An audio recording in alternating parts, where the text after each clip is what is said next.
জয় মা নারায়ণী, জয় মা তারা। নমস্কার বন্ধুরা, শুভ সকাল।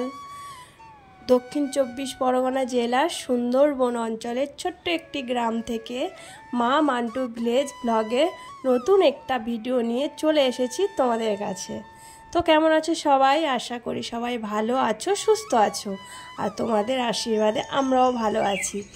তো বন্ধুরা, আমার থাম্বনেল ও টাইটেল দেখে আশা করি বুঝতেই পারছো আজকে এটা আগের রবিবারের অনুষ্ঠানটা হয়েছিল। তো জানোই তো প্রচণ্ড গরম ছিল, তো তার জন্য আমি ভিডিওটা দিতে পারিনি। তো আজকে ভিডিওটা আমি দিলাম। তো আজকে শুক্রবার, তো এটা রবিবারের স্বাদের অনুষ্ঠানের ভিডিও। তো তখন বাজে ভোর 5:30, আর এখন থেকে তোমাদেরকে সাথে নিয়ে ভিডিওটা শুরু করছি। আশা করি ভিডিওটা তোমাদের ভালো লাগবে।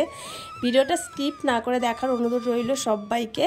তো আমার ছোট্ট মতন একটা তো তার স্বাদের অনুষ্ঠান, তো সবাই মিলে আমরা অনেক মজা করেছি। আর আমাদের গ্রামের স্বাদের অনুষ্ঠানে কি কি নিয়ম পালন করা হয় সবটাই আজকে তোমাদের সাথে শেয়ার করব। তো দেখতে পেলে আমাদের পুকুর আর আমাদের গ্রামের পরিবেশটাই প্রথমে তোমাদেরকে দেখিয়ে দিলাম। তো আমরা যারা গ্রামে থাকি, গ্রামে সকালবেলা ঘুম থেকে উঠে এই যে পরিবেশটা আর এই যে দৃশ্যটা দেখলে না মন প্রাণ যেন জুড়িয়ে যায়। তো এখানে দেখো সকাল সকাল আমরা আনাজ কাটা শুরু করে দিয়েছি, যেহেতু অনেক লোকজন বলা হয়েছে, প্রায় 150 জন মতন লোক। তো আর এদিকে আমি চলে এসেছি জায়ের জন্য আলাদা করে, ও খাবে তার জন্য একটু রান্না করতে। তো আমরা না গ্রামে আমাদের এটাই নিয়ম যে 7 রকম শাক ভাজা করতে হয়, আর 7 রকমের এমনি আলাদা ভাজা, যেরকম বেগুন ভাজা, পটল ভাজা, তোমার কুমড়ো ভাজা, ঢেঁড়স ভাজা, এইসব মিলিয়ে 7 রকম ভাজা আর 7 রকমের শাক ভাজা হয়। আর তেলের পিঠে বানাতে হয়, ময়দা, চিনি, সুজি দিয়ে তেলের পিঠেও বানাতে হয়, আর 7 রকমের মিষ্টি তো থাকবেই। তো জানো তো বন্ধুরা, আমাদের না ওই সকালবেলার দিকে 10টা নাগাদ দিকে একবার আলতা সিঁদুর পরিয়ে একটা নতুন শাড়ি পরিয়ে আর 7 রকম মিষ্টি দিয়ে ওটা একবার সকালবেলা দেওয়া হয়, আর এই খাবারটা দুপুরের জন্য। তো সেই রান্নাটা আমি করলাম, কারণ ওইদিকে লোক কুটুম্ব আত্মীয় স্বজন আসবে, তাদের রান্না বান্না হচ্ছে, রান্নাও করছে, ওইদিকে সবাই জোগাড় যন্ত্র করছে, আর আমি এদিকে ওর রান্নাটা করলাম। তো রান্নার ফাঁকে রান্না হয়ে গেছে আমার, তো দেখতে গেলাম যে ওদের কি কি রান্না হয়েছে। তো এখানে দেখো রান্না প্রায় কমপ্লিট হয়ে গেছে। তো এইখানে মাংসটা হচ্ছে, আর সব রান্না হয়ে গেছে। আর আমার যে রান্না করছে সেটা আমার যা হয়, তো সেই যা বললো, দেখ আমার মাংসের তরকারি কালারটা দেখ কেমন হয়েছে। তো সাধারণত বন্ধুরা তোমরা বলবে যে স্বাদে মাংস রান্না হয় না, তো এটা না আমাদের অনেক আত্মীয় স্বজন বলা হয়েছে, তো তার জন্য মাংসটা রান্না হয়েছে। তো এগুলোর মধ্যে কোনোটাই আমার যাকে দেয়া হবে না, তো আমি আলাদা রান্না করেছি, সেটাই ওকে খেতে দেব। তো তারপর আমি চলে এলাম ওর খাবারটা একটু সাজিয়ে গুছিয়ে দিতে। তো দেখো এখানে আমি খাবারটা বেশ সুন্দরভাবে একটু সাজিয়ে গুছিয়ে দিচ্ছি। তেমন একটা সাজাতে গোছাতে পারি না, তো যতটুকুনি পারি ততটুকুনি সাজিয়ে গুছিয়ে দিচ্ছি। তো আমার সাজা গোছানোটা কমপ্লিট হয়ে গেলে তোমরা কিন্তু দেখে অবশ্যই আমাকে কমেন্ট করে জানাবে যে আমার সাজানোটা কেমন হয়েছে। তো চলো, অনেক বেলায় হয়ে গেছে, প্রায় 12টা 12:30 বাজে, ওকে খেতে দিতে হবে। তো তার জন্য আমি একটু তাড়াতাড়ি করে থালাটা একটু সাজিয়ে গুছিয়ে ফেলি।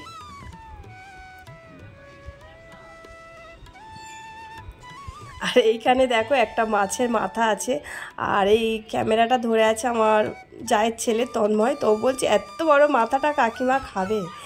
আর এখানে দেখো কাঁচের বাটির মধ্যে সব দিয়েছি, চাটনি দিয়েছি, পায়েস দিয়েছি, মিষ্টি দিয়েছি, আর তেলের পিঠে, আর এই প্লেটে 7 রকমের মিষ্টি সাজিয়ে দিচ্ছি।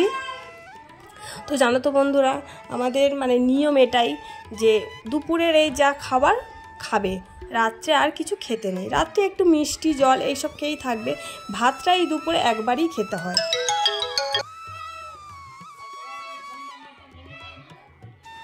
তো সমস্তটা আমি গুছিয়ে নিয়ে চলে যাচ্ছি জায়ের কাছে। ও ঘরের মধ্যে বসে আছে, আর প্রচণ্ড গরম, আর আত্মীয় স্বজন ঘর বাড়ি ভর্তি, তো প্রচণ্ড আরও মানুষের সঙ্গমে প্রচুর গরম। তো দেখো এখানে ওকে একটু রেডি করে বসিয়েছি, কারণ ও একটু গরম হচ্ছে বলে একটু শাড়ি পরে বসছিল। তারপর ওকে একটা ভালো শাড়ি পরিয়ে একটু সাজিয়ে গুছিয়ে বসালাম, বসিয়ে ওর সামনে ভাতের থালা আর সমস্ত মানে যা যা আয়োজন করা হয়েছে সমস্তটা একটু সাজিয়ে গুছিয়ে দিচ্ছি। তো বাচ্চা মানুষ অতটা কিছু জানে না, বোঝে না, আমি সাজিয়ে গুছিয়ে দিচ্ছি আর ওরা দেখছে আর হাসছে। তো জানো তো বন্ধুরা, একটা দুঃখের বিষয়, তো নিজের স্বাদটা ঠিক মতন হয়নি, সেই জন্য না এই ছোট্ট জায়ের স্বাদের মানে সমস্ত নিয়ম সব কিছুই মানে নিজে হাতে করেছি। তো এটা আমার খুব ভালো লাগছে যে নিজের স্বাদটা ভালো মতন তো হয়নি, সেটা নিয়ে আর আফসোস করে কি করব। তো জায়ের স্বাদে সমস্ত কিছু আয়োজন করে সমস্তটা মানে করলাম, খুবই ভালো লাগছে আর একটু মনেও শান্তিও হচ্ছে। তো দেখো আমার এখানে সাজানো গোছানো কমপ্লিট। তো বন্ধুরা, তোমরা কিন্তু আমাকে অবশ্যই কমেন্ট করে জানাবে যে আমার সাজানো গোছানোটা কেমন হয়েছে। আর আমার যাকেও একটু সাজিয়ে গুছিয়ে দিয়েছি, তেমন ভালো পারি না সবাইয়ের মতন ভালো সুন্দরভাবে সাজাতে, তো যেটুকু জানি সেটুকুই করেছি। আর এদিকে দেখো ধান দুর্ব প্লেটে রাখা হয়েছে, একটু আশীর্বাদ করা হবে, প্রদীপ জ্বালা হয়েছে, মানে 7 জন মানে ও স্ত্রী মিলে ওকে একটু আশীর্বাদ করবে আর ওর একটু মুখে খাবার তুলে দেবে। তো তার মধ্যে ও বললো দাঁড়াও আমি একটু আমার ফোনে ভিডিও করে নিই, তো একটু ভিডিও করছে।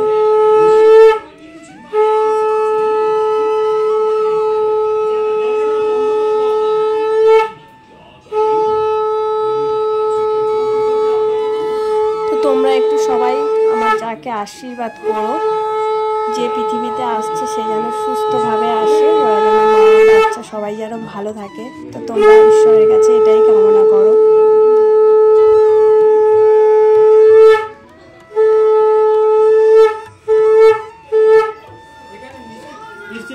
তাকাও একটু, একটু তাকাও।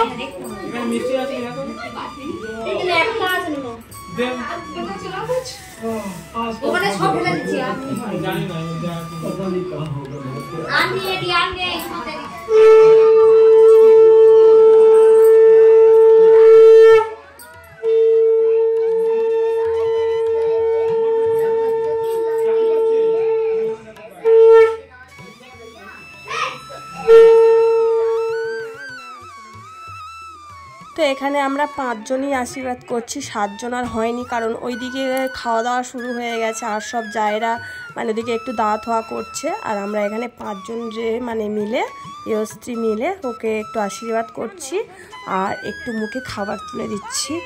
তো দেখো এটা মামি শাশুড়ি হয়, তো মামি ওকে খাওয়াচ্ছে একটু। তো তারপর আমার ননদকে ডেকে নিয়েছি, দেখো আমার ননদ একটু আশীর্বাদ করছে আর ওকে একটু খাওয়াচ্ছে।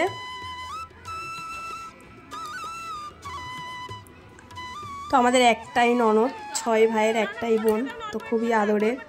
তো দেখতে পাচ্ছ দিদি বলে আমাকে নিয়ে একটু ভিডিও বানা। তো তারপর মাকে ডেকে নিয়েছে, এটা আমার মা একটু আশীর্বাদ করছে ওকে। আর আমার মান্টুটার তো আজকের পাত্তাই নেই, আমার ধারে বাড়েই আসছে না, ও বেশিরভাগ সময়টাই মায়ের কাছেই রয়েছে।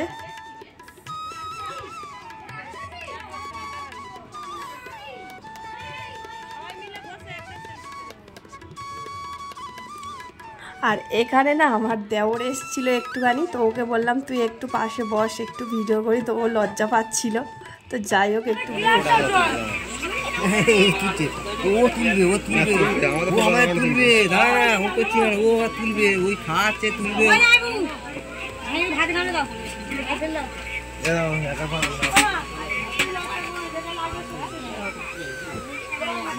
আছে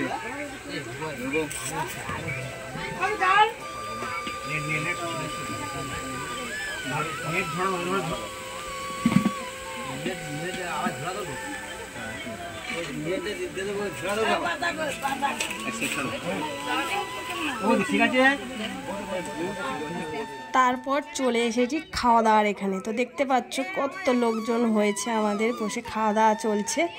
আর আমি যখন এসেছি প্রায় এটা শেষের দিকে, ওদেরটা প্রথমে একটু ভিডিও করে নিয়ে চলে গেছি। তো আমার নন্দাই ওরা বলছে আমাদেরকে একটু ভিডিওতে নে, তো ওদেরকে নিলাম। আর দেখতে পাচ্ছ আমার পাশে আমার একটা যাই রান্নাই করেছে, আর এই যে আমার দেওরগুলো বসেছে, এরাও বলছে দেখো আমাদের দিকে তাকিয়ে দেখে ভিডিও বানাচ্ছে। আর এইটা আমাদের বাড়ির বড় বউ, ইনিও দাওয়াত হওয়ার কাজে ব্যস্ত।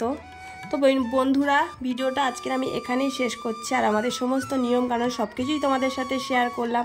তো ভিডিওটা যদি ভালো লেগে থাকে তাহলে একটু লাইক করো, কমেন্ট করে জানো, অনেক করে শেয়ার করো।